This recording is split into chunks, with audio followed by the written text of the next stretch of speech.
ఆ ₹5 వ్రతకల్పన బుక్ చూస్తే ఎక్కడ లేని కోపం వస్తుంది. ఏరా నాకు అర్థం కాదు, ఎన్ని సంవత్సరాల నుంచి నా పూజలు చేస్తున్నారు, ఒక్కడికి నా కథ గుర్తుండదేట్రా యాదవ్ వల్లారా. ఓ నా బుక్ లో చూసిన దాన్నైనా తిన్నంగా చదువుతారా అంటే అది ఉండదు. ఏదో బాగా అటర్ ఫ్లాప్ అయిపోయిన తెలుగు సినిమాకి రివ్యూ చెప్పినట్టు చదువుతారు ఒక్కొక్కడును.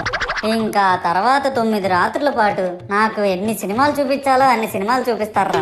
ఇందులో ఫన్నీ పార్ట్ ఏంటంటే నేను ఎన్ని బ్యాచ్లను చూస్తాను తెలుసా. ప్రతి వీధి పందిరి దగ్గరికి తిరుగుతూ నా విగ్రహాలకు రివ్యూ ఇచ్చే బ్యాచ్ ఒకటి, ప్రసాదాల కోసం ప్రతి పందిరి దగ్గరికి తిరిగే బ్యాచ్ ఇంకొకటి, ఇంకా దరిద్రం ఏంటంటే నాకు కొట్టిన కొబ్బరికాయలు ఏమైనా మిగిలిపోయేమో వాటిని తీసుకెళ్లి పచ్చడి చేసుకుందాం అనే బ్యాచ్ ఒకటి. ఇవన్నీ చూస్తూ 9 రాత్రులు గడిపాక సరేలే సాయంత్రం అనిపిస్తారులే అని కాలు మీద కాలు వేసుకొని కూర్చుంటే అప్పుడు మొదలవుతాదిరా నా నిమజ్జనం వ్యాన్ ముందు 90 వేసి నాగిని డాన్స్ చేస్తారు.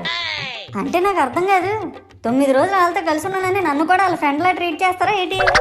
అబ్బా అబ్బా అబ్బా అబ్బా, మునిగినంత వరకు మనశ్శాంతి ఉండదురా బాబు.